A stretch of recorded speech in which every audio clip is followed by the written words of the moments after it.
जिले के लिब्बरहेड़ी व सिसौली के बाद राष्ट्रनायक स्वामी रामदेव जी महाराज के सानिध्य में आज उत्तर प्रदेश के सहारनपुर के देवबंद में आयोजित किसान महापंचायत में उत्तर प्रदेश के विभिन्न जिलों से आए हजारों किसानों ने भाग लिया। इस महापंचायत में किसानों ने स्वामी रामदेव जी महाराज को पगड़ी पहनाकर सम्मानित किया तथा उनके सम्मान में स्वागत गीत भी प्रस्तुत किया गया। किसान नेता भाई राकेश टिकैत व भगत सिंह वर्मा भी इस महापंचायत में शामिल थे और किसानों पर हो रहे अन्याय को उन्होंने सामने रखा। आइए दिखाते हैं आपको इस महापंचायत के प्रमुख अंश। जोश रग रग में है, जोश रग रग में है, गैरत वतन के वास्ते सींचने को है लहुए, सींचने को है लहुए, इस चमन के वास्ते मेरा आएगा गरकाल, मेरा आएगा गरकाल, भारत के लिए होंगे पैदा वो लाखों लाल, भारत के लिए। उन देश भक्तों ने तो आज हमारे देश के अंदर अनेक रिश्वतखोर बने हुए हैं, आज हमारे देश के अंदर अनेक घोटाले हो रहे हैं, आज भैंसों का भी चारा, आज भैंसों का भी चारा खा गया है आदमी, खेतों का भी यूरिया, खेतों का भी यूरिया बचा गया है आदमी। ये वो घड़ियाल है, ये वो घड़ियाल है जो सिंधु में भी सूखे हैं, सारा देश खा गए हैं और अब भी भूखे हैं, सारा देश खा गए हैं और अब भी भूखे हैं। अरे जिनके माथे पर नहीं चमकता खून पसीना, जिनके माथे पर नहीं चमकता खून पसीना, काम चोर बन करके चाहे इस दुनिया के अंदर जीना। किसानों ने अपनी दरातें पिघला करके, तलवारें बना करके इस देश की रक्षा की है। अरे भय बिन होए ना प्रीत गुसाई, रामायण सिखलाती है, राम धनुष के बल पर ही सीता लंका से आती है। जब सिंहों की राजसभा में गीदड़ गाने लगते हैं तो हाथी के मुंह के गन्ने चूहे खाने लगते हैं। इन सब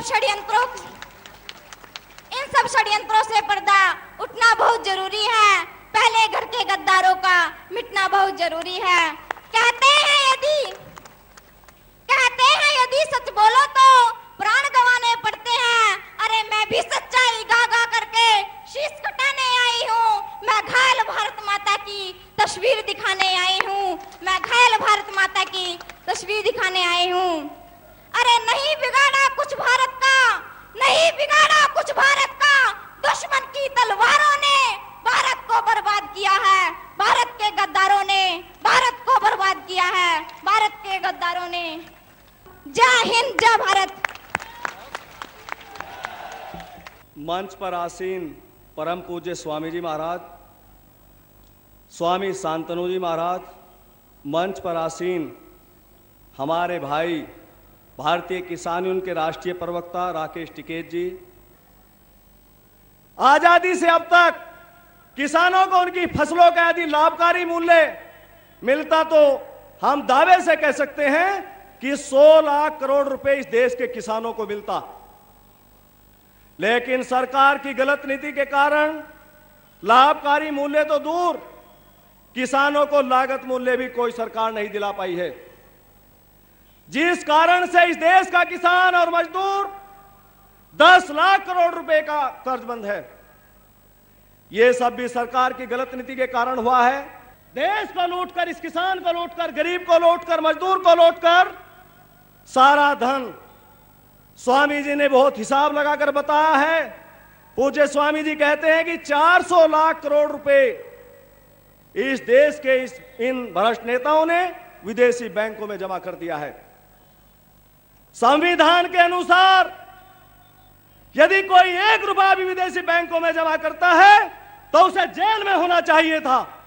लेकिन कहीं ना कहीं आप लोगों की गलती है कि जिस वजह से ये लोग आप पर राज कर रहे हैं, वो समय, ये शुरुआत हम लोग देख रहे हैं देवबंद की धरती से कि वो शुरुआत होने जा रही है कि किसानों जाग जाओ, जाति, बिरादरी और धर्म से ऊपर उठकर किसान की बात करिए। हम दावे से कह सकते हैं कि आने वाले लोकसभा चुनाव में सब लोग जेल में होंगे। बहुत कुछ हो चुका। आप देखते हैं पिछले कई वर्षों से किसानों को 2-2 घंटे बिजली मिलती है। रात को हम लोग भी कई बार जाते हैं अपने ट्यूबवेल पर, बिजली में खेत तक पानी पहुंचता नहीं कि बिजली भाग जाती है। यदि उस विदेशी धन में से कुछ पैसा यहां आ जाता तो यहां 24 घंटे बिजली होती। स्वामी जी कहते हैं, स्वामी जी का चिंतन है कि यदि कुछ पैसा यहां लग जाए तो इस देश के किसान कोई नहीं, अकेला उत्तर प्रदेश इतनी बिजली बना सकता है कि सारी दुनिया को उत्तर प्रदेश बिजली दे सकता है। लेकिन इसके लिए सरकार को कुछ करना होगा। क्या यही कल्पना की होगी सरदार भगत सिंह ने? क्या इसीलिए फांसी खाई थी अशफाक उल्लाह खान ने? क्या इसीलिए लड़ाई लड़ी थी आजादी की हमारे हजरत मौलाना हुसैन अहमद मदनी साहब ने? आज फिर ये आर्थिक आजादी की लड़ाई है, और आर्थिक इस आजादी की आपकी लड़ाई के आर्थिक क्रांति के अग्रदूत परम पूज्य स्वामी जी महाराज आपके सामने मौजूद हैं। हमें इनके साथ साथ चलना है, कदम से कदम मिलाकर चलना है। आज इस किसान महापंचायत के माध्यम से हम आप लोगों से एक और निवेदन करना चाहते हैं। परम पूज्य स्वामी जी महाराज ने विष मुक्त खेती, जैविक खेती को बढ़ावा देने की बात, उस पर काम करने का काम पतंजलि योगपीठ में हो रहा है। उसमें भी आप लोग कोशिश करिए। प्रत्येक व्यक्ति से हम ये भी कहेंगे, प्रत्येक नागरिक से इस देश के, कि कम से कम 1 या 2 गायें पालने का काम हम लोग जरूर करें। गौमूत्र, आपका गाय का गोबर, उससे एक गाय के गोबर से और एक गाय के गौमूत्र से 50 बीघे खेती को आप विषमुक्त बना सकते हैं। 50 बीघे खेती आप लोग कर सकते हैं। तो ये अभियान स्वामी जी ने शुरू किया है, इस पर भी आप लोगों को बढ़ावा देना होगा। आज जिस तरह से लगातार खेती की लागत बढ़ रही है, ये बहुत बड़ी चिंता का विषय है। इन सारी बातों पर आप लोगों को विचार करना होगा। दूसरा एक और विचार करना होगा, स्वदेशी को आप लोगों को अपनाने की आवश्यकता है। इस देश के अंदर एक ईस्ट इंडिया कंपनी आई थी, 200 वर्ष इस देश को गुलाम बनाया, और आज तो 6000 विदेशी कंपनियां इस देश में मौजूद।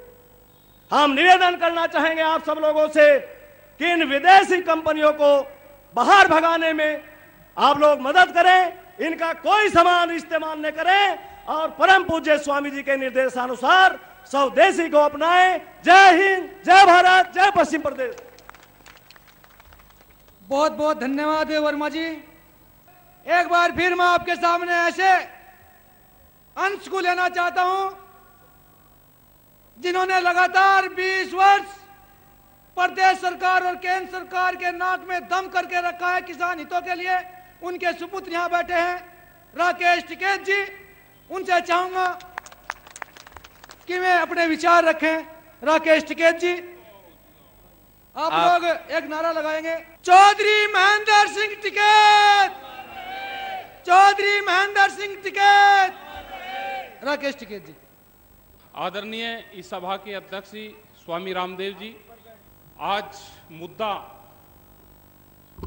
किसान का है, गांव का है, गरीब का है, भूमि का है, ये सारे मुद्दे आज है।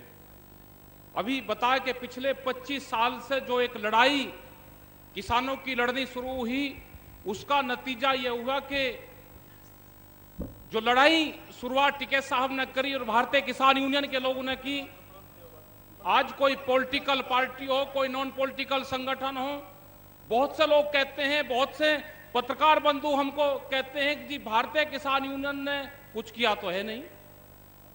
लेकिन आज आप देखोगे कि हर पॉलिटिकल पार्टी की किसान विंग है। आज संत महात्मा भी किसान की पंचायत लगा रहे हैं, तो ये एक बहुत बड़ी उपलब्धि किसानों के लिए है। और कृषि और ऋषि का मेल जिस दिन देश में हो जाएगा, इस देश की तरक्की हो जाएगी। ये ऋषि और कृषि का मेल है। स्वामी जी पूर्ण रूप से भारतीय किसान यूनियन के लोग, गांव के लोग, हमने आपके सम्मेलन देखे हैं, आपकी बातें सुनी हैं, और आपकी जो ये लड़ाई है, ये छोटी मोटी लड़ाई नहीं, आपकी एफडीआई के खिलाफ लड़ाई है, आपकी वालमार्ट कंपनी के खिलाफ लड़ाई है, जो अमेरिकन कंपनी है, अमेरिकन कंपनी के खिलाफ लड़ाई यहाँ के आपके हरिद्वार पंचली योगा पीठ से शुरू होगी। जो उसका सामान होगा उसकी लड़ाई उससे है। आपके खिलाफ है देश की सत्ता, आपके खिलाफ है देश का विपक्ष, आपके खिलाफ है ब्यूरोक्रेट्स, आपके खिलाफ है उद्योगपति। अभी तो ये लड़ाई हमने झेल ली, आपने तो शुरुआत करी है। अभी हमने 25 साल से झेल ली है। आप पे कहीं टैक्स के नोटिस आएंगे, कहीं आप पे किसी चीज के नोटिस आएंगे, घबराने की जरूरत नहीं है। किसान जब आपके साथ में होगा, आप जब पहली बार भी दिल्ली गए थे, इन किसानों के साथ में जाते, उनकी हिम्मत नहीं थी कि वे छेड़ देते। आज भी जब दिल्ली पे आक्रमण होगा, दिल्ली पे आक्रमण हुई आजादी के टाइम पे, सरख्वा पंचायतों को आज बदनाम किया जाता है। दिल्ली की जो हुकूमत की है, जो हुकूमत की रक्षा की है, कोई नहीं बताता, वो इतिहास में दर्ज नहीं है। आखिरी मुगल बादशाह थे बहादुर शाह सफर, उनको 15,000 फौजें सरख्वा पंचायत ने हमने दी थी और 8,000 लोग हमारे वही मारे गए थे दिल्ली में। उसकी जो कुर्सी थी उसको बचाने के लिए आज भी वे चिट्ठियां मौजूद हैं। दिल्ली की सल्तनत ने वो चिट्ठी लिखी खाप पंचायतों को, इन्हीं गांव के लोगों को, यही वो खाप पंचायतें थी, इन्हीं को चिट्ठी लिखी कि दिल्ली की हुकूमत पे आप राज करो, हमारे से जो फिरंगी हैं, जो अंग्रेज हैं, इनका मुकाबला नहीं होता। ये तो वे लोग हैं, इनको सत्ता नहीं चाहिए। ये तो संघर्ष के लोग हैं, ये तो प्यार के भूखे लोग हैं। इनको ये लगा कि आप इनके लिए आंदोलन कर रहे हैं तो खड़े हो जाएंगे आपके लिए। इनको जब जब लगा कि भारतीय किसान यूनियन इनके लिए आंदोलन करती है, आपने सिसोली में भी देखा, वहां पे हर पॉलिटिकल पार्टियों के नेता ने उस पंचायत का विरोध किया। हमने भी कहा कि वहां कोई नहीं आ रहा, जिनको आना है वे आएंगे। वहां पे स्वामी जी आएंगे, जो हमारी विचारधारा के लोग हैं वे वहां पर आएंगे। वहां पे डॉक्टर मुरली मनोहर जोशी जी आए, क्योंकि उनकी भी विचारधारा वही है। वो भी स्वदेशी का आंदोलन लेकर चल रहे हैं, लेकिन बीजेपी के लोग उनको भी धोखे में रख रहे हैं। आपको पता है, अगर स्वामी जी ने ये कह दिया कि भाई नरेंद्र मोदी ठीक काम कर रहे, तो ये कह रहे जी उन्होंने बीजेपी का सपोर्ट कर दिया। भाई कोई आदमी अगर ठीक काम कर रहा है, वो बीजेपी का कर रहा हो, वो उत्तर प्रदेश में कोई सरकार कर रही हो, कहीं कर रहे हो, अगर कोई ठीक काम कर रहा है तो कहना कोई गुनाह है क्या? उनकी आप जाकर देखो गुजरात में, अगर वहां किसी के पास में कच्चा मकान भी है ना, उस कच्चे मकान की अगर कीमत 60,000 रुपया है, तो उसकी 60,000 रुपए की पॉलिसी बनी हुई है कि इस आदमी की गारंटी 60,000 रुपया है, यहां दे दो। अगर कोई आदमी ठीक काम कर रहा है, मुख्यमंत्री देश का, किसी भी स्टेट का ठीक काम करता है, तो हम उसको कहेंगे ठीक काम कर रहा। भ्रष्टाचार पूर्ण रूप से जड़ तक समा गया है, उसको उखाड़ने की जरूरत है। हमने कहा कि वे फसलों के भाव पे बात करें, भारत सरकार ने स्पष्ट कह दिया है, सब किसान यहां पर सुन लो, आपकी लागत क्या आ रही है, उन्होंने साफ मना कर दिया, आपको कोई भाव भारत सरकार नहीं देगी। आपकी लागत कुछ ही आ रही हो, आपको कोई भाव नहीं मिलेगा। उन्होंने साफ कह दिया, लागत के आधार पे भाव हम नहीं देंगे। तो 65 साल तक किसानों को धोखे में रखा गया। उन्होंने कहा कि हम भाव देंगे प्रोडक्शन के आधार पे, अगर देश में गेहूं की पैदावार ज्यादा होगी तो भाव कम होगा, और गेहूं की पैदावार कम होगी तो भाव ज्यादा होगा। और हमारा किसान है कि महंगी दवाई खरीदेगा, महंगा खाद खरीदेगा, देश का प्रोडक्शन बढ़ाएगा, और फिर लाठी लेकर उनके पीछे फिरेगा कि मेरा तोल ले, वो तोलेगा नहीं। हमने प्रधानमंत्री को कहा है कि देश का प्रोडक्शन कम करवाएंगे हम, और बाहर से आने वाली जो चीनी आएगी या कोई भी चीज आएगी उसको जलवाएंगे। यही चीज बाबा रामदेव जी से है, आप अपने प्रोडक्शन तैयार करें, बाहर से आने वाले को तो हम देखेंगे, बढ़िया क्वालिटी का आप यहां का दो, क्योंकि आपकी जो टक्कर होगी सीधी वो विदेशी कंपनियों से होगी। आप किसानों के जो खात आते हैं उस पर काम हो रहा है, जो पेस्टिसाइड आता है उस पर भी काम हो रहा है, और भी जो जरूरत में आने वाली चीजें हैं उनका भी आप यूनिटें लगवाओ, जगह जगह इंसलरी खोलवाओ आप, जो प्रोडक्शन गांव में पैदा होता है वो बिके। आज हो क्या आ रहा है, बुरी हालात आज पूरे देश की है। कोई बोल रहा सीबीआई छोड़ दी उसके पीछे, स्वामी जी बोलने लगे इनके पीछे जी टैक्स की चोरी कर लूं। भाई स्वामी जी पे क्या है, स्वामी जी के तो वो भी आश्रम भी पब्लिक का ही है। स्वामी जी वे आपको दिक्कत करेंगे, आप सिसोली आ जाओ, उसे छोड़ दो, मन से ही राजधानी हाँ और बनवा देंगे। बस स्वामी जी तो झोंपड़ी में रहने वाले हैं, वो तो इसकी रखवाली कर रहे हैं। वहां पे सीबीआई लगा दी, कर लो क्या करो उसका, सीबीआई से करवा लो।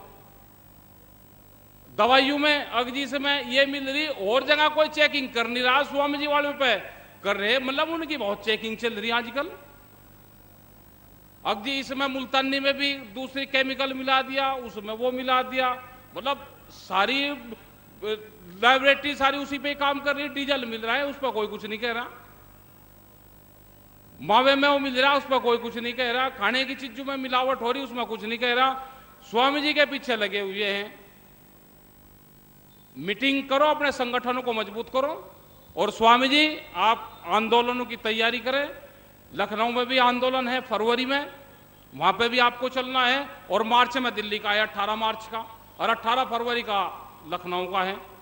तो ये आंदोलन भी है, इसकी तैयारी भी हो रही है, क्योंकि किसान को भाव चाहिए। किसान की हालात ज्यादा खराब है, एजुकेशन की हालात ज्यादा खराब है। तो इन सब इशू पे बातचीत होती रहेगी आपके बात में। हम ज्यादा टाइम स्वामी जी को देंगे और इन्हीं से ही सुनना चाहेंगे। इनके पास में बहुत आंकड़े हैं, वो ध्यान से सब लोग सुने, और जिस पर कागज हो लिख भी लेना, क्योंकि और कहीं नहीं मिलने के वे। इसी के साथ में आपका सबका धन्यवाद। जय हिंद, जय भारत, जय भारतीय किसान यूनियन, जय स्वामी जी। बहुत बहुत धन्यवाद चौधरी साहब। आपके बीच में देवबंद की भूमि पर आमंत्रित कर रहा हूं बोलने के लिए कि 65 वर्षों की आजादी में जिस सरकार में देश की साख गिराई है, विदेशों में भारत को हर तरह से नीचा दिखाया है, ऐसे व्यक्ति और व्यक्तित्व हमारे बीच में हैं, जिन्होंने अपनी कार्य प्रणाली से अपने ही दम पर भारत का नाम देश ही नहीं दुनिया में आज ऊंचा किया है, और भारत की संस्कृति का पताका अमेरिका, ब्रिटेन और फ्रांस तक फहराया है। ऐसे पूज्य स्वामी जी आपके बीच में है, और सब लोगों को दर्शन कराने के लिए भगत सिंह वर्मा का भी मैं धन्यवाद देना चाहूंगा। साथियों, जो शंखनाद स्वामी जी करने जा रहे हैं, वो शंखनाद दिल्ली तक पहुंचे, इसके लिए जोर से जयकारा लगाएंगे सब लोग मुट्ठी भींच कर, क्योंकि क्रांति लानी है। आर्थिक आजादी की लड़ाई की शुरुआत होने जा रही है। भारत माता की वंदे वंदे हिंदुस्तान। किसान एकता पूज्य स्वामी जी के चरणों में समर्पित। हम आज तसल्ली से बात करने के लिए आए। बस एक ही तकलीफ है, बाबा तो बैठा दिया छाव में, थम बैठे धूप में। भाई कोई तकलीफ नहीं भाई, किसान ही सह सके, नहीं तो शहर वाले तो इतनी देर में बेहोश हो गए होते। भाई हमने भी धूप में भाई 12-12 घंटा काम कर रखा है। हम तो किसान के बालक हैं, और यो तकलीफ ये हो रही है इन बेईमानों ने कि यो गांव को छोड़ो कहां से आ गए हो। क्योंकि गांव का आदमी इतने बड़े मंच से कभी कोई बात नहीं कर सकता था। हमने कहा अभी तो हम बात ही कर रहे हैं, 2014 में तो महासंग्राम होगा और सारे पापियों के पाप का अंत होगा। बहुत से लोग कहते हैं बाबा जी काले धन का मुद्दा इतने दिनों से चल रहा, वापस तो नहीं आया। भ्रष्टाचार का मुद्दा इतने दिनों से चल रहा है, ये खत्म तो नहीं हुआ। व्यवस्था बदलने की बात आप लोग कर रहे हैं, बदली तो है ही नहीं। भाई किसी चीज की नींव डाली गई अभी तो। भाई राकेश जी ने अभी तक कहा कि किसान आंदोलन इतने दिनों तक चला, मिला क्या? तो भाई परिणाम आने में थोड़ा वक्त लगता है। मां के पेट में बालक 9 महीने तक भीतर ही पनपता है। देश में 20,000 लाख करोड़ रुपए की तो भू संपदा है। कितनी की है? आज सबने तैयार करके भेजना है मुझे, घर घर जाके फिर ये बात बताना सबने। 20,000 लाख करोड़ रुपए की। कितने की है बोलो? ये कितना पैसा हो पता है? ये 20,000 लाख करोड़ इतना पैसा होता है कि इसका यदि सोना खरीद कर पूरी हिंदुस्तान की धरती पर बिछाया जाए तो एक मोटी परत बिछाई जा सके, इतना पैसा है। आप कहेंगे इतना पैसा किसमें है? इतना पैसा जमीन में दबी हुई चीजों का है। जमीन के ऊपर वाली बात तो शुरू नहीं की। लोहा, सोना, कोयला, चांदी, हीरा, गैस, पेट्रोल, डीजल सारा धरती में भरा पड़ा है। जैसे देखो, जब से धरती बनी तब से इसके ऊपर से आप अनाज ले रहे, जब से धरती बनी तब से गन्ना ले रहे। तो बताओ भाई, गन्ने का मिठास कम हुआ जमीन में? गड़बड़ी हुई का। जब मैंने कहा इस देश में करीब 20,000 लाख करोड़ रुपए की भू संपदाएं, इस देश में इतना धन, इतनी दौलत, करीब 200 लाख करोड़ रुपए से ज्यादा का तो बजट बन लिया। ये जो घोटालों की आप बात सुनते हो, मेरे से एक बोला, बाबा ये 400 लाख करोड़ रुपए का आंकड़ा कहां से लाया? मैंने कहा भाई, जो कोयला घोटाला ही हुआ है ना, वो 400 लाख करोड़ रुपए की उसकी कीमत है। उसमें 50 बिलियन टन कोयला बेच दिया फ्री में, मुफ्त में कंपनियों को। देश के बाजार के हिसाब से इसकी कीमत आपको तो 200 लाख करोड़, और इंटरनेशनल मार्केट के हिसाब से इसकी कीमत लगाओ तो 400 लाख करोड़। ये जो कह रहे हैं ना कि भाई 1,86,000 करोड़ रुपए का घोटाला हो गया, ये तो रॉयल्टी का घाटा बता रहे, और इसमें भी सरकार की जो कंपनी है कोल इंडिया, उसको नहीं जोड़ रहे। तो ये तो बहुत बड़ी लूट मची है देश में। एक बात नहीं, ये तो आप कोयला घोटाला सुन रहे, सीवीजी घोटाला सुन रहे, 2G घोटाला सुन रहे, जी बोफोर्स, ये सब घोटाले। देश को आजादी दिलाने के लिए 7 लाख लोगों ने अपनी कुर्बानी दी। 6-7 से ज्यादा को तो अपने को नाम ही नहीं आते। भगत सिंह, चंद्रशेखर, राजगुरु, सुखदेव और महाराणा प्रताप, छत्रपति शिवाजी, नेताजी सुभाष चंद्र बोस, 6-7 के नाम बोलना, बाकी अपने नाम ही नहीं पता। भाई 7 लाख से ज्यादा साधारण लोगों ने इस देश को आजादी दिलाने के लिए संघर्ष किया। 1857 से लेकर के 1947 तक। एक भी इनके खानदान का नाम बता दो जिसका आजादी के लिए खून बहाओ, एक व्यक्ति बता दो जिसका खून बहाओ आजादी के लिए। इन्होंने तो देश के साथ में गद्दारी किया, धोखा किया, विश्वासघात किया। और बस 15 अगस्त 1947 से पहले 14 अगस्त को कौन सी लड़ाई हुई थी? 14 अगस्त की रात को समझौता कर लिया, उसका नाम है ट्रांसफर ऑफ पावर एग्रीमेंट। सत्ता सौंप के चले गए। बोले भाई जैसे हम चला रहे थे ना, हमारी लूट का हिस्सा हमें देते रहना, और तुम चला लो देश ने, क्योंकि हम अब इस देश में रहेंगे तो हमें रहने नहीं देंगे। विद्रोह हो गया था पूरे देश में, बगावत हो गई थी।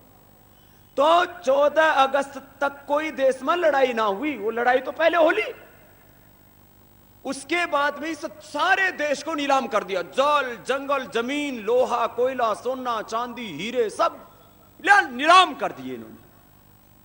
ये देश को ना लूटते और भ्रष्टाचार ना करते, काला धन जमा ना करते, तो आज हिंदुस्तान 10 गुना ज्यादा ताकतवर होता। 10 गुना भारत की जीडीपी ज्यादा बड़ी होती, 10 गुना ज्यादा भारत का निर्यात होता, 10 गुना ज्यादा भारत के हर एक आदमी के पास में संपत्ति होती, दुगनी कम से कम ये जो जिसको बोलते हैं ग्रोथ रेट, विकास दर होती, दुगनी कम से कम देश की सेविंग बचत होती, सरकार घाटे में ना होकर के सरकार मुनाफे में होती, और देश की विश्व अर्थव्यवस्था में भागीदारी 1.5 ना होकर के 15 से 20% होती। मैं इतनी सी बात ये इसलिए कह रहा हूं, अब वापस इस देश को सही रास्ते पर जब हम लेकर के आएंगे तो अमेरिका नहीं, भारत पूरी दुनिया की आर्थिक महाशक्ति होगा, सैन्य महाशक्ति होगा। World bank, IMF, WTO, UNO सब यहां से चलेंगे। ये है इसका आंदोलन का जो बड़ा मकसद है। वो पतंजलि योग पीठ हरिद्वार में आयोजित द्वितीय अंतर्राष्ट्रीय योग सम्मेलन में योग ऋषि स्वामी रामदेव जी के योग सत्र के साथ साथ देश विदेश के प्रतिष्ठित संस्थानों के प्रख्यात गूढ़ विद्वानों के व्याख्यानों की अंग्रेजी से हिंदी व हिंदी से अंग्रेजी अनुवाद की सुविधा। स्थान सीमित है। पंजीकरण एवं भाग लेने हेतु तुरंत संपर्क करें। पतंजलि योग पीठ हरिद्वार। फोन 01334240008। Email divyoga@rediffmail.com। और pyp.conference2013@gmail.com। Website patanjaliresearchfoundation.com। काला धन, भ्रष्टाचार, व्यवस्था परिवर्तन, एफडीआई व महंगाई के राष्ट्रीय मुद्दों को केंद्र में रखकर स्वस्थ, समृद्ध एवं संस्कारवान भारत के निर्माण के संकल्प के साथ भारत स्वाभिमान यात्रा के चौथे चरण का शुभारंभ 30 अक्टूबर से श्रद्धेय योग ऋषि स्वामी रामदेव जी की प्रेरणा से व्यसन मुक्त आदर्श ग्राम अलमपर, भावनगर, गुजरात से किया जा रहा है। भारत स्वाभिमान यात्रा के अंतर्गत 3 दिवसीय योग शिविर एवं तहसील जनसभाओं के आगामी कार्यक्रम 30 अक्टूबर अलमपर, भावनगर, गुजरात, सायं 4 बजे ग्रामीण जनसभा गुरु आश्रम अलमपर, भावनगर। 31 अक्टूबर अलमपर, भावनगर, गुजरात, प्रातः 5 से 7:30 बजे योग शिविर गुरु आश्रम अलमपर, भावनगर। 1 से 3 नवंबर हालोल, पंचमहल, गुजरात, प्रातः 5 से 7:30 बजे योग शिविर सरस्वती विद्या मंदिर के पीछे ग्राउंड पर, कंजरी रोड, हालोल, पंचमहल, गुजरात। 4 से 6 नवंबर नडियाड, गुजरात, प्रातः 5 से 7:30 बजे योग शिविर न्यू शोरोक नगर का मैदान, सेशन कोर्ट के सामने, कपड़वंज रोड, नडियाड, खेड़ा, गुजरात। 8 से 10 नवंबर बिल्ली मोरा, नवसारी, गुजरात, प्रातः 5 से 7:30 बजे योग शिविर सोमनाथ मंदिर संकुल, बिल्ली मोरा, नवसारी, गुजरात। महंगाई का मुकाबला करने के लिए 100% शुद्ध व स्वदेशी पतंजलि आयुर्वेद के विदेशी कंपनियों से 2 से 10 गुना सस्ते हर्बल कॉस्मेटिक्स एवं स्वास्थ्यवर्धक उत्पाद अपनाएं। एक ईस्ट इंडिया कंपनी ने देश को लूटा व गुलाम बनाया। अब तो 5000 से अधिक विदेशी कंपनियां देश को लूट रही हैं। आए, स्वदेशी अपनाएं, देश बचाएं। मेरा हो मन स्वदेशी, मेरा हो तन स्वदेशी, मेरा हो मन स्वदेशी, मेरा हो तन स्वदेशी। मर जाऊं तो भी मेरा, मर जाऊं तो भी मेरा, होवे कफन स्वदेशी। मेरा हो मन स्वदेशी, मेरा हो तन स्वदेशी।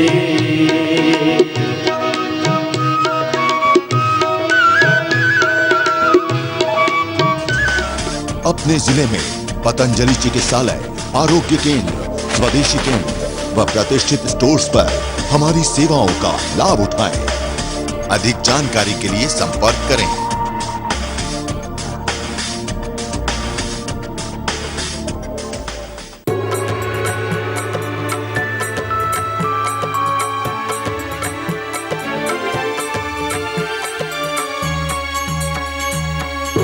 आस्था जीवन का आधार।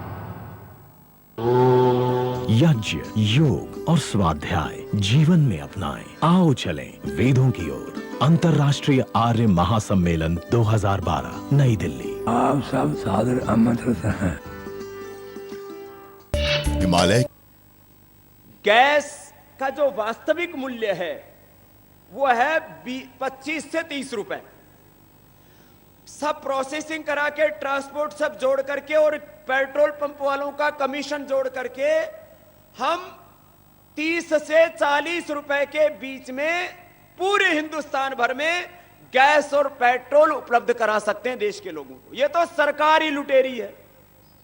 बेसिक प्राइस किसान को तो उसके गन्ने का, गेहूं का, चावल का पैसा नहीं देते, लागत का भी। और जो गैस, डीजल, पेट्रोल है, अब करीब 20-25% गैस, पेट्रोल और ये जो डीजल है ये हिंदुस्तान में पैदा होता है, करीब 80% बाहर से लाते। गैस तो 80 से 85% अपने देश में ही पैदा होती है। तो भाई जब एक गैस सिलेंडर 200-225 रुपए का सरकार को पड़ता है, तो आपको ये सब्सिडी वाले तो छोड़ दो, बाकी सिलेंडर कितने का पड़ा है भाई? अब तो 1000 रुपए का हो गया और ब्लैक में लगा के पता नहीं कितने का बिकेगा। 1200 का बिक रहा है। अब इस गैस के सिलेंडर की वास्तविक कीमत कितनी है? 200 सवा 200 रुपए। ये गवर्नमेंट की एजेंसियों ने लगाई है। ये एक बात पूरे हिंदुस्तान में पहुंचा दो रहे, योग तो कुल घाती और राष्ट्र घाती है, यो देश को लूट रही। यो बात देश ने बता दो। इन आधे वोट तो यूं ही खत्म कर लिए। जितनी देर माताएं बहनें रसोई में रहती हैं, गाड़ी देती रोटी बनाओ। गैस सिलेंडर जब 200 रुपए का तो भैया 1200 रुपए का क्यों बेचते? भाई जब डीजल और पेट्रोल 25 रुपए 30 रुपए का है तो ये 70 रुपए का क्यों बेच रहे भाई? मैं थारे घर तक कुछ नहीं जा रहा तो हमने 70 रुपए का क्यों बेचो? तो हम आपको इस बात की गारंटी दिलाते हैं कि 2014 के बाद इस हिंदुस्तान में गैस सिलेंडर 200-250 रुपए में मिलेगा। इस हिंदुस्तान के अंदर डीजल जो है वो आपको 35 रुपए 40 रुपए ज्यादा से ज्यादा, कोई दूर दराज के एरिया हो। ये दरअसल अलग अलग जगह ट्रांसपोर्टेशन का 2-4 रुपए का फर्क पड़ जाता है। अभी भी आप देखते हो गैस डीजल के दामों में 1 से लेके 5 रुपए तक का अंतर होता है अलग अलग स्टेट में। इतना ही है। जितनी भी चीजें हैं उनके ऊपर 30 से 50% टैक्स लगा रखा है। सारा टैक्स खत्म कर दो, आधी महंगाई खत्म हो जाएगी। महंगाई ज्यादा होती है तो नुकसान क्या होता है? जो आदमी की कमाई है वो सारी खत्म हो जाती है, सेविंग नहीं होती, बचत नहीं होती। जो पैसा बचा गैस में खर्च हो गया, डीजल में पेट्रोल में खर्च हो गया, कुछ दवाई में खर्च हो गया, कुछ बच्चों की पढ़ाई में खर्च हो गया, बाकी थोड़ा बहुत हम खुद भी दारू दप्पड़ कर ले। भाई यो काम तो थम बंद करियो। ये गवर्नमेंट कोई दारू बीड़ी सिगरेट शराब बंद कराने वाली नहीं। अब बताओ, ये जो है विजय माल्या मेरा बेटा शराब बड़ा माला माल हो रहा, और थारे घर में गरीबी तो आवेगी। पानी में एसिड मिला करके, केमिकल मिला करके दारू बना के बेच दें। 5 रुपए का पानी 500 रुपए का बिका तो बेचने वाला तो माला माल होगा ही, पीने वाला होगा बुरा हाल। यो दारू पीनी बंद करो भाई। इसमें है क्या? नशा करके आदमी ने कौन सा फायदा हो बता दो? हर गांव में जहां घुसो उधर ही ठेका। एक गांव में 5 रास्ते हैं तो 5 ठेके। भाई इसमें तो ये कौन सा मीरकपुर गांव? भाई मीरकपुर गांव जैसा हिंदुस्तान का सारा गांव हो जाए तो वही भला हो जाए, क्या दिक्कत है? अभी मैं आलमपुर में जा रहा हूं, गुजरात में, वहां से शुरू कर रहा हूं। मैं 2 साल पहले गया था वहां। 1.5-2 साल पहले जब गया मैंने कहा भाई एक ही शर्त है, गांव के लोग नशा छोड़ दो। वो सारा क्षत्रियों का गांव है। वहां अलग अलग प्रदेशों में कहीं जाट, कहीं गुजर, कहीं अहिर, राजपूत, कहीं अलग अलग जो है रेबारी, अलग अलग नाम है क्षत्रिय कौम के। तो घोड़े रखे, मुझे लेने के लिए आए तो 50 तो घोड़े लेके आए, फिर हाथी लेके आए और बोले बाबा जी स्वागत करेंगे। मैंने ठीक है भाई, थारी जो परंपरा है कर लो। मैंने कहा भाई दारू कितनी पियो? बोले बाबा जी 1 लीटर 2 लीटर 5 लीटर जितनी था जाए उतनी पी लेते। देसी विदेशी। अब उस गांव में जब से मैं गया एक भी व्यक्ति बीड़ी शराब गुटखा नहीं खाता पीता। ऐसे हिंदुस्तान के गांव बन जाए तो आधी गरीबी तो हमारी इससे दूर हो जाएगी। एक परिवार में एक आदमी दारू पीना शुरू कर दे, पूरा परिवार का नाश होगा। क्यों? फिर एक के बाद 2, 2 के बाद 4, पहले देसी फिर विदेशी, फिर दारू के बाद मुर्गा, मुर्गा के बाद मैं पता नहीं और के खाओ पी बात भी। भाइयों काम बंद करो। वह देखो अनाज हवे 10-20 रुपए का और मुर्गा हवे 200 रुपए का। अरे यूं क्या महंगाई बढ़ रही बाबा। भाई कुछ चीज तो अपने को खुद करनी पड़ेगी। दारू चाहे लाख रुपए की मिले, चाहे मुफ्त की मिले, भाई अपने को दारू को मुंह से नहीं लगाना। ये संकल्प आप लोग लेकर के जाना, ये अपने को करना। भाई देखो पहले लोग पंचायत किया करते थे तो सारी बात दूसरों के लिए नहीं, भाई अपने ऊपर भी तो है। दूसरों के लिए तो और बताऊंगा। दूसरा भाइयों बीड़ी तंबाकू। अब तो पूरी दुनिया में करोड़ों लोग मरते हैं। ऑफिशियल डेटा ये है कि करीब 1 करोड़ लोगों की मौत तंबाकू से होती है। ये जो 60 लाख का आंकड़ा है वो पुराना हो गया। हवाएं जहरीली हो गई है, पानी में भी खराबी आ गई है, और जो हम ये डीएपी यूरिया और कीटनाशक डाल के ये जो खा रहे ना साग सब्जी, ये भी जहरीली हो गई है। और आजकल तो लोभ इस कदर हो गया। पहले हमने कहा भाई लौकी का जूस पियो, उस समय लौकी ठीक सस्ती सी मिला करती थी। लौकी का जूस पीकर लोगों का ब्लड प्रेशर ठीक हो गया। लौकी का जूस पी के लोगों के हार्ट के ब्लॉकेज ठीक हो गए। लौकी का जूस पीने से लोगों का मोटापा कम हो गया। फिर क्या किया, ये भैंस का दूध निकालने वाला इंजेक्शन लौकी की बेल की जड़ में ठोका। अब बताओ, यो नया साइंस खोज लिया इन मेरे बेटों ने। लौकी की जड़ में इंजेक्शन लगा दिया, वो भैंस का दूध निकालने वाला। पता नहीं कैसे कैसे ये भी नई रिसर्च करते बिना लेबोरेटरी के। तो पता नहीं किसका जी में आई होगी। तो बोलो भाई, जब भैंस दूध दे देते हो, लौकी भी कुछ देती होगी, देख लो। वो सांझ ने इंजेक्शन लगाया और रात भर जो उसकी जो जहां लौकी है ना, सू सू हो जैसे कोई सांप सा चल रहा हो, इतनी जल्दी फूल है। रात ने लगाया और सुबह तक वो इतनी सी लौकी और इतनी सी हो गई। ये ले भाई, और लौकी भी जहर बना दिया। वो गेहूं, वो बाजरा, वो चावल, ये टमाटर, ये मटर, ये आलू, ये सब, मटर बन गई गोली, टमाटर और आलू बन गए बम, और लौकी बन गई मिसाइल। कि जहर भर गया भाई उसमें। अब वो खाते हैं। कोई गांव हिंदुस्तान का नहीं जहां कैंसर ना हो। कुछ गांव में तो 100-150 रोगी हो गए। अच्छा, आप लोग भी अलग अलग गांव से आए हुए हो आज, और इतनी धूप में तप कर रहे हो। भाई बताइए जरा, किस किस कितने कितने गांव के अंदर कैंसर के रोगी हैं, जरा हाथ उठाइयो। जिनके गांव में 1, 2, 5, 10, कोई भी जिनके गांव में कैंसर के रोगी हैं, हाथ तो उठाइयो जरा। लगभग लगभग गणों के हाथ उठे हैं। बोले बाबा, ये तो सभी गांव में है, कोई गांव ऐसा बाकी नहीं रहा। मैं जिस गांव में पैदा हो, छोटा सा गांव, उसमें भी कई हो लिए और कई मर लिए। महंगाई कैसे खत्म होगी? तो महंगाई तो इस सरकार ने बढ़ा रखी है। महंगाई देश में है नहीं, महंगाई पैदा की गई है। वास्तविक रूप से इस हिंदुस्तान में महंगाई है ही नहीं। अगली बात सुनो, और महंगाई कैसे कम होगी? देश के अंदर ये बेईमानी खत्म करो और जो लूटा हुआ धन है वो वापस दो। इसी को काला धन कहते हैं। काला धन कोई पैसे का रंग कोई काला नहीं होता। 100, 500, 1000 रुपए का नोट का रंग काला नहीं होता। जो बेईमानी करके देश के साथ धोखा और गद्दारी करके पैसा इकट्ठा किया, उसी को काला धन कहते हैं। ये काला धन देश का एग्रीकल्चर में लगा दो, इंडस्ट्री में लगा दो, सर्विसेज में लगा दो, रिसर्च एंड डेवलपमेंट में लगा दो, वाटर मैनेजमेंट में लगा दो। किसानों को सस्ता खाद, सस्ता बीज, अच्छे जो है कीटनाशक, वो सब उपलब्ध कराने में लगा दो, तो किसान, ये सारे देश की महंगाई खत्म हो जाएगी। महंगाई खत्म करने के बहुत से उपाय हैं। ये 1-2 बातें मैंने आपको छोटी छोटी बताई, जो आप रोज देखो कि ये डीजल के दाम बढ़ गए, रसोई गैस के दाम बढ़ गए, साबुन शैंपू के दाम बढ़ गए, साइकिल के, मोटरसाइकिल के दाम बढ़ गए। 30 से 50% तो इसमें टैक्स है। अब अगली बात सुन लो।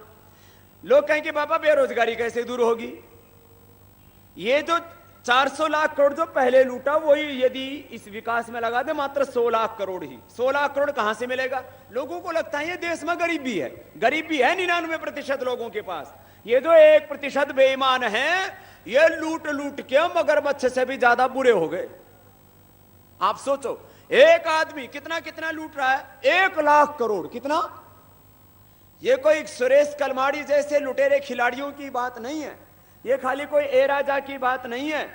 ये मात्र कुछ उन लोगों की जिनके घोटालों में नाम सामने आ गए, उनकी बात नहीं है। या तो इतने गुनहगार बैठे हैं, जैसे गद्दाफी जब तक सत्ता में बैठा था तब तक किसी को पता न था कि भाई देश की कुल जीडीपी 4 लाख करोड़, 5 लाख करोड़। देश का कुल पैसा, जीडीपी एग्रीकल्चर इंडस्ट्री सर्विसेज से मापी जाती है, किस देश के पास में कितना प्रोडक्शन है, कितना उत्पादन है, उसका सकल घरेलू उत्पाद कितना है। तो लीबिया की जो कुल जीडीपी थी, कितनी थी? 4 लाख 5 लाख करोड़, ज्यादा से ज्यादा 4 लाख करोड़ से ज्यादा थी नहीं। और अकेले गद्दाफी के पास कितना? 10 लाख करोड़ से ज्यादा का तो पता लग गया अभी भी। तो एक तरफ पूरा लीबिया और एक तरफ अकेला गद्दाफी, पूरे देश की संपत्ति से 2 गुना ज्यादा संपत्ति अकेले गद्दाफी के पास थी। हिंदुस्तान में तो एक नहीं, सैकड़ों गद्दाफी हैं जिन्होंने देश के साथ गद्दारी की। जब ये पैसा आ जाएगा तो हिंदुस्तान गरीब कहां से रहेगा? तो भाई देश के लोगों को तो पता ही नहीं। यही सोचा बाबा जी, हम तो किसान हैं, इसलिए हमारे भाग्य में, हमारी किस्मत में तो गरीबी लिखी हुई है। हम तो मुसलमान हैं, इसलिए बाबा जी हम तो पैदाइश ही गरीब हुए हैं। हम तो बाबा जी वाल्मीकि है, हम तो दलित हैं बाबा जी, हम तो पैदाइशी गरीब हुए हैं, हमारे भाग में ही लिखी है। अरे भाई तुम्हारे भाग्य में गरीबी लिखी होती तो आप हिंदुस्तान में नहीं पैदा होते, आप कहीं बांग्लादेश में हैं और कहीं जो है वो अफगानिस्तान का और कुछ देश ऐसे हैं जो बहुत गरीब हैं बेचारे, वहां पैदा होते। हिंदुस्तान में वही पैदा हुआ है जिसकी किस्मत बहुत ऊंची है। फिर ये गरीब भी क्यों है भाई? चाहे वो दलित गरीब है, चाहे वो वाल्मीकि गरीब है, चाहे वनवासी, चाहे किसान गरीब है, मजदूर कारीगर गरीब है, या हिंदुस्तान के सवर्णों में भी बहुत से गरीब लोग हैं, ब्राह्मण क्षत्रिय वैश्यों में भी गरीब क्यों है? गरीब इस लूट की वजह से। अच्छा बताओ, किसान मेहनत करता है, मजदूर कारीगर मेहनत करता, वो गरीब क्यों भाई? डॉक्टर गरीब क्यों नहीं? इंजीनियर गरीब क्यों नहीं? जो सरकारी सर्विसेज में चपरासी लग जाए वो भी गरीब क्यों नहीं? चपरासी को भी 15,000 से तनख्वाह शुरू हो भाई। किसान ने क्या गड़बड़ कर रखी? वो मेहनत करता, उसको वो गरीब है क्योंकि किसान की फसल का पूरा मूल्य नहीं मिलता। हर वर्ष किसान को कम से कम 15 से 20 लाख करोड़ रुपए देना पड़ेगा। वो कहते हैं भाई ये किसान की चीजों का मूल्य बढ़ाते हैं, गन्ने का मूल्य बढ़ाते हैं तो महंगाई बढ़ जाती है, गेहूं चावल का मूल्य बढ़े तो महंगाई बढ़ जाती है। तो भाई कंपनसेशन दे दो। कंपनसेशन क्यों नहीं देते? जब हर साल उद्योगपतियों को 5 लाख करोड़ रुपए से ज्यादा का कंपनसेशन दे सकते हो तो 10-15 लाख करोड़ रुपए कंपनसेशन किसान को दे दो। कोई किसान हिंदुस्तान में गरीब नहीं रहेगा। भाई आप चाहते हो कि भाई ठीक है गन्ना का मूल्य महंगा नहीं होना चाहिए, बाजरे का नहीं होना चाहिए, गेहूं का चावल का नहीं होना चाहिए, तो भाई जितना उसको नुकसान हो रहा है उसको हिंदी में क्षतिपूर्ति बोलते हैं। भाई जितना का उसको नुकसान हो रहा है गवर्नमेंट दे दे, जिसने जितनी पैदावार की। ये व्यवस्था है अमेरिका में है, ये व्यवस्था अमेरिका में हो सकती है, जब कनाडा में हो सकती है, जब जर्मनी फ्रांस में हो सकती है, जब यूके में हो सकती है, तो हिंदुस्तान में क्यों नहीं हो सकती? तो भाई आज इस किसान पंचायत में एक बात कह रहे, भाई ये किसानों को कंपनसेशन की क्षतिपूर्ति की व्यवस्था करवाएंगे और इस बात के लिए आपको अभी से तैयार हो जाना है जो 2014 में लड़ाई पूरी करनी है अपनी। किसानों को जितनी पैदावार करते हैं उसके हिसाब से उनको मूल्य मिलना चाहिए, उनकी लागत मूल्य, उनकी फसल का लाभकारी मूल्य, इतना ही दे दो। लाभकारी मूल्य तो बहुत आगे की बात है, अभी तो लागत मूल्य ही नहीं मिल रहा है। यह हालात है अपने हिंदुस्तान की। अब मैं अगली बात कहता हूं, ये दरअसल गड़बड़ कैसे हो रही है? इस देश की ताकत की जब हम बात करते हैं, पहले अपना भारत कितना महान था। सुनो, इधर तो बांग्लादेश और ईरान तक अपनी सीमा थी, अफगानिस्तान ये तो 18वीं 19वीं शताब्दी तक, पाकिस्तान तो 15 अगस्त 1947 से पहले तक, इधर वर्मा और उससे आगे जाओ तो वियतनाम और कंबोडिया तक, और इधर जाओ तो इधर नेपाल से लेकर के तिब्बत से लेकर के और मंगोलिया तक, और इधर दक्षिण में जाओ तो श्रीलंका से लेकर के और जावा, सुमित्रा, बाली और इंडोनेशिया तक। इतना ज्यादा बड़ा विशाल मालदीव तक विशाल भारत का क्षेत्र था। कुछ भारत के मित्र देश उनको जोड़ दिया जाए तो जितनी ताकत हिंदुस्तान की पूरी दुनिया में थी उतनी ताकत किसी की नहीं। 7वीं 8वीं शताब्दी में चीन को देखो कि तो आज से चौथाई हिस्सा था जो भारत को आज 50 से 100 टुकड़ों में बांटना चाहता है। यदि चीन की साजिश है कि हिंदुस्तान को मैं 50 से 100 टुकड़ों में बांटना चाहते हैं तो हम ये संकल्प ले लें कि हम अपने हिंदुस्तान में से काला धन और भ्रष्टाचार के लूट खत्म कर देंगे तो चीन की तो हिम्मत क्या, पूरी दुनिया की कोई ताकत हमको नहीं बांट सकती। आज जहां खड़े हैं इससे 50-100 गुना ज्यादा हम ताकतवर बनकर के खड़े हो जाएंगे। ये बहुत बड़ी बात है। आप जरा इसको सोचना, ये कोई छोटी बातें नहीं है। दरअसल हम अपने गांव के बाहर सोच नहीं पाते, अब देवबंद के हैं तो देवबंद के बाहर सोच नहीं पाते। भाई थोड़ा बड़ा सोचो। अपने हिंदुस्तान में इतनी अपार ताकत है, धन है, दौलत है, उसको हमें बचा के रखना है। अब किसानों की समस्या, बिजली की समस्या आती है। बिजली की समस्या तो इस बिजली पैदा होती है 1.5 से 2 रुपए में, 1.5 से 2 रुपए में बिजली पैदा हो जाती है। कोई बहुत ही महंगी पैदा होती है तो 2.5 रुपए में। आप लोगों को भी अभी कितना में देते हैं सरकार? अभी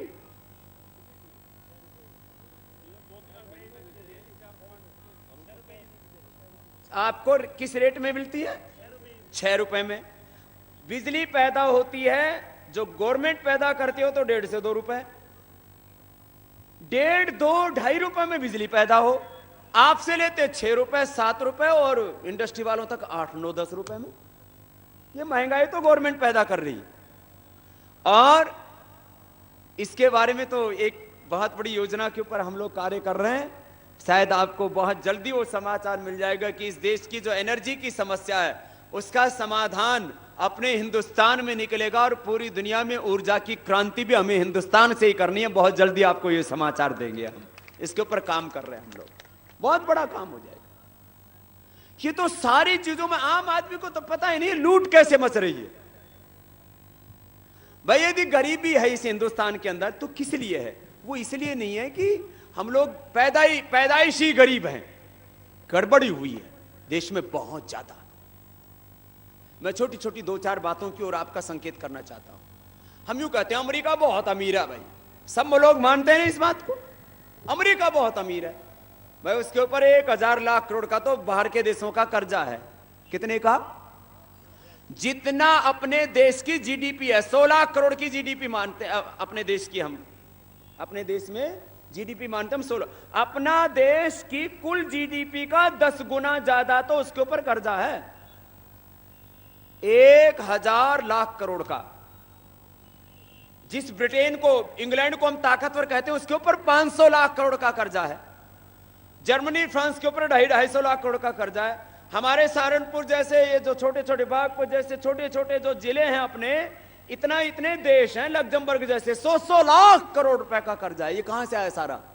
हिंदुस्तान के लोगों ने लूट लूट के बाहर जमा करा दिया। ये जो काला धन जो कहते हैं ना भाई, ये कोई मुद्दा नहीं है, यही सबसे बड़ा मुद्दा है। और ये केवल भारत का नहीं पूरी दुनिया का मुद्दा है। पूरी दुनिया की जो आर्थिक संस्थाएं वो कहती हैं दुनिया से काला धन और भ्रष्टाचार, इन 2 चीजों को खत्म कर दो, दुनिया में से गरीबी, भूख, अभाव, कुपोषण कोई चीज नहीं रही। ये इतनी बड़ी समस्या है। दरअसल आम आदमी को पता ही नहीं कहां से लूटते हैं, कैसे लूटते हैं। अब आप लोगों ने पहाड़ देखे, पत्थरों के पहाड़, और भाई जहां छत्तीसगढ़ है, झारखंड है, उड़ीसा है, वहां किसके पहाड़ है? कोयले के पहाड़, लोहे के पहाड़। और एक एक पहाड़ की कीमत, एक एक पहाड़ की कीमत सैकड़ों नहीं हजारों करोड़, लाखों करोड़ में एक एक पहाड़ की कीमत। अब जहां डायमंड निकलता है देवभोग में, वहां तो वो एक छोटा सा एरिया है, उसी में ही लाखों करोड़ का हीरा भरा पड़ा, छोटी सी जगह में। तो अपना हिंदुस्तान गरीब नहीं है, हिंदुस्तानी गरीब बना दिए, क्योंकि व्यवस्था ठीक नहीं। जिन लोगों के हाथ में सत्ता है वही लुटेरे हो गए। तो आज आप सब भाई बहनों को बुलाया गया, किसानों की आज ये पंचायत की गई कि भाई अब अपने को सोचना है समाधान क्या है। एक एक गांव में अपना संगठन मजबूत बनाओ। एक गांव में कम से कम लड़ाई लड़ने के लिए 100 जवान। एक गांव तो बहुत बड़े बड़े भी हैं, कई गांवों की तो आबादी 5-5, 10-10 हजार भी हो गई है। एक गांव में यदि 100 जवान, 100 किसान और 100 मां बहन बेटियां तैयार हो गई तो इस सत्ता को हम उखाड़ फेंकेंगे और उस व्यवस्था को कायम कर देंगे जो इस हिंदुस्तान को न्याय दिलाएगी। बस इतनी सी बात करनी। थोड़े थोड़े लोग भी किसी परिवर्तन के लिए खड़े हो जाएं। अरे लूटने वाले तो चंद लोग हैं। कितने लोगों ने लूटा है? कुछ सैकड़ों, हजारों लोगों ने। लूटने वाले चंद लोग, लूटने वाले 125 करोड़ लोग। अरे बचाने वाले थोड़े से लोग खड़े हो जाएंगे तो हिंदुस्तान में ये गरीबी, ये बेरोजगारी, ये महंगाई, जिसका रोना हम रोते रहते हैं कि ये नहीं मिला जी किसानों को, ये नहीं मिला, बिजली नहीं मिली, खाद नहीं मिला, पानी नहीं मिला, थोड़ा सा अपनी भूमिका भी निभानी पड़ेगी। भाई जब तक ये काम नहीं होता तब तक मैं आपको 2-4 और बात बताता हूं। अब जैसे एक भी पशु है हमारे पास तो हम कम से कम 5 एकड़ जमीन में खेती कर सकते हैं।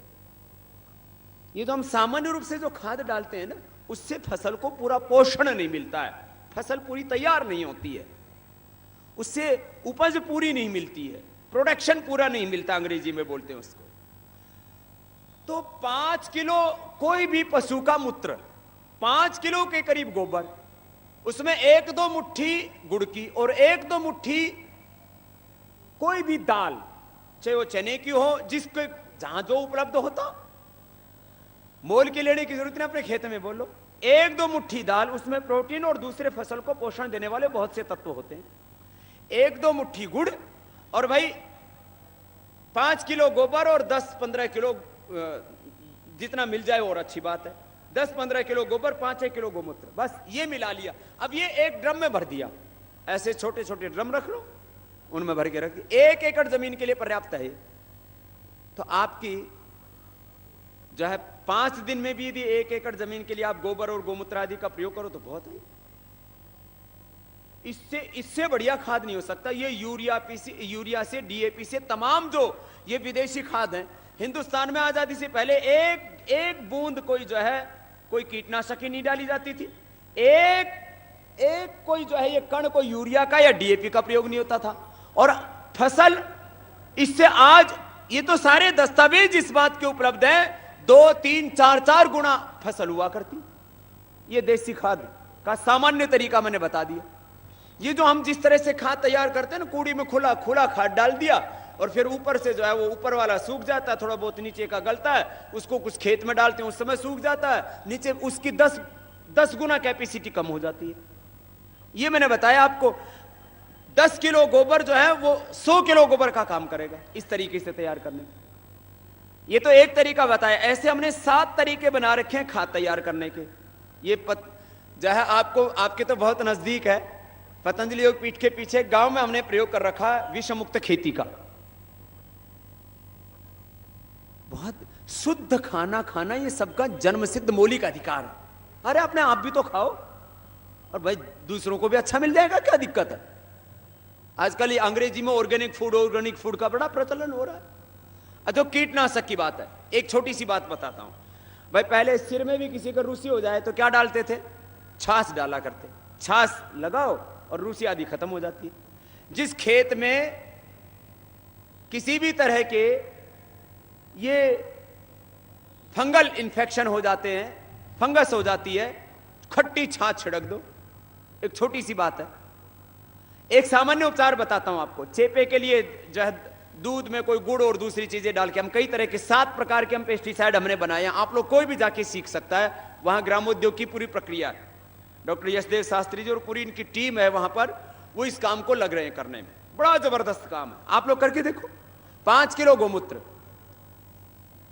उसमें आप कोई भी एक पत्ता डाल दो जो थोड़ा विष नाशक होता है, जो बैक्टीरिया को वायरस को मारने वाला। तो जैसे नीम में सैकड़ों प्रकार के कीटाणु मारने की ताकत होती है। नीम है, धतूरा है, आखा है और तमाकू है। और ये कोई ना कोई पत्ते तो हमारे आस पड़ोस में ऊई खड़े रहते हैं सड़क के किनारे, आपको कहीं से मोल लाने की जरूरत ही नहीं। नीम मिल जाएगा आपको, आखा मिल जाएगा आपको, धतूरा मिल जाएगा आपको, तमाकू मिल जाएगी आपको।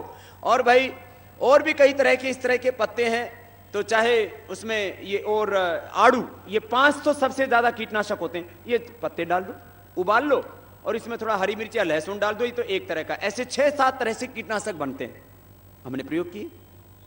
कोई फसल में कीड़ा लग ही नहीं सकता। अब अगली बात कहता हूं आपसे। तो ये देसी खाद, देसी कीटनाशक। अब जैसे आजकल आपने देखा होगा पूरे देश में भाई यो डेंगू बहुत बढ़ रहा है, इसकी दवाई है गिलोय। आजकल टीवी पर भी आप देख रहे हैं, डेंगू के ऊपर स्पेशल आधा घंटे के प्रोग्राम चलते हैं। मैं सारे अपने मीडिया के भाइयों से भी कहूंगा कि भाई इस बात को भी फैलाओ। गिलोय का रस पीने से डेंगू का एक भी पेशेंट नहीं मर सकता और बुखार रह नहीं सकता। डेंगू के पेशेंट के दरअसल प्लेटलेट गिर जाते हैं, प्लेटलेट चढ़ाते भी हैं तो फिर गिर जाते हैं। तो गिलोय का रस पीने से किसी भी तरह का डेंगू रह ही नहीं सकता, डेंगू पूरा खत्म हो जाता है। सामान्य भी बुखार हो वो खत्म हो जाता है। और इसके फायदे सुन लो। गिलोय पीने से वात, पित्त, कफ 3 तरह की प्रकृति होती है। किसी को दमा की, सर्दी जुकाम की, किसी को मोटापे की, किसी को जो है जोड़ों में दर्द की, कई तरह की बीमारी होती है। वायु, पित्त, कफ की 3 तरह की बीमारी होती है। गिलोय त्रिदोष नाशक है। और गिलोय पीने से आयु बढ़ती है। आयु घटती क्यों है? आयु घटती है शरीर में डिजेनरेशन होने से, क्षय होने से हिंदी में उसको बोलते हैं। तो आंख में, स्किन में, बालों में, बोन्स में, फेफड़े में, हार्ट में, पूरे शरीर में डिजेनरेशन होता है। उससे ये डिजीज होती है और उससे फिर बुढ़ापा और मृत्यु आती है। गिलोय पीने से उसका नाम है अमृता। संस्कृत में क्या नाम है इसका? अमृता। गिलोय, गुड़वेल, तिपतिगा, गड़ो, कई नाम, ये अमृत बल्ली इसके नाम है। अब गिलोय पीने से डेंगू से लेकर के और तमाम बीमारी दूर हो सकती है। और अपने खेतों में पेड़ के साथ ही लगा दो। हर घर में 3 जड़ी बूटी होनी चाहिए, एक गिलोय, दूसरा घृतकुमारी और तीसरा तुलसी। ग्वार पट्टा पीने वाले के जोड़ों में दर्द नहीं हो सकता कभी भी, और बूढ़ा नहीं होगा जल्दी। 100 साल तक तो गाड़ी ठीक चलेगी, और 100 साल बाद मर भी गए तो दूसरे पैदा हो जाएंगे। हमने कोई जीने का ठेका ले रखा। हाँ, एकदम सीधी सीधी बात बता रहा हूं आपको। ये बात छोटी सी है। अब बताओ, अंग्रेजी में जोड़ों के दर्द की कोई दवाई बता दो। कोई दवाई नहीं। ये इधर कोई लाल पत्ते वाली दवाई, कोई हरे, कोई पीले पत्ते वाली दवाई खाते रहे। ये पेन किलर है, ये कोई इलाज नहीं है, और इससे शरीर और नुकसान होता है। तो जिनको भी जोड़ों में दर्द है वो भी सुन लो, और जो ये चाहते हैं कि बस 100 साल तक हमारे गोड्डे नहीं दिखो वो भी सुन लो। इसका नाम है घृत कुमारी। क्या नाम है? घृत। घृत माने घी जैसी चिकनी होती है, इसमें लेस सा निकला है। और कुमारी का मतलब है ये कुमार रखा है, कुमारी रखा है। जो इसने पिएगा वो ऐसा लगेगा जैसे एकदम कुंवारा छोरा है, एकदम कुंवारी जैसी उम्र रहेगी। इतना जबरदस्त है ये घृत कुमारी। घी जितनी ताकत दे और आदमी को कुंवारे जैसा यौवन मिलता है इससे। जो ग्वार पट्टा पीता है उसको कभी जोड़ों में दर्द नहीं होगा, उसको चमड़ी की बीमारी नहीं होगी। उसकी चमड़ी ऐसे रहेगी जैसे 15-20 साल के लड़के की, किसी लड़की की चमड़ी होती। आपकी चमड़ी जवान रहेगी, आपकी हड्डियां जवान रहेंगी। माताओं बहनों को पीरियड की दिक्कत नहीं होगी, पुरुषों को दांत की बीमारी नहीं होगी। एक ग्वार पट्टे से इतने फायदे हैं। आजकल अंग्रेजी में इसको एलोवेरा एलोवेरा बोलते हैं, बहुत प्रचार है इसका पूरी दुनिया में, सब लोग पीते हैं इसको। इसके पीने से एसिडिटी नहीं होती, खट्टी डकार नहीं आती, और शरीर में कमजोरी नहीं आएगी, ताकत रहेगी। एक ग्वार पट्टा, और इसको एक एक पौधा लगा दो, उसमें से एक के बाद दूसरा बच्चा पैदा होता रहता है अपने आप ही नीचे से ही। ग्वार पट्टे को अपने गमले में भी लगा सकते हो, और थोड़े जिसके 10-20 फीट जगह हो घर में, खेत में कहीं भी लगा दो। सब लोग ग्वार पट्टा का जूस पियो सुबह सुबह, इतना सा। ये कुछ चीजें। अब भाई आप लोग दाल क्यों खाओ भाई, दूध क्यों पियो, रोटी क्यों खाओ? बोलो बाबा जी भूख लगा और उसका खाने से ताकत सी आ जावे। तो भाई जब एक तरफ तो तुम इतना सा खाना खाओ, 1 गिलास दूध पीना पड़ा है, एक थाली भर के खाना खाना पड़ा है, भाई यदि 2-4 चम्मच ग्वार पट्टे का जूस पी के आपको ताकत मिल जाए तो क्यों नहीं पियो भाई? इसमें कोई मोल भी नहीं लाना, घर में लगा लो। क्या बताया? ग्वार पट्टा घृत कुमारी। और दूसरा है गिलोय। गिलोय तो इतनी जबरदस्त है, जो गिलोय का और तुलसी का सेवन करता है उसको जिंदगी में कैंसर से लेकर के टीबी से लेकर के कोई बीमारी नहीं हो सकती। इसको बोलते हैं रसायन, ताकत देती है शरीर को, जिस्म को।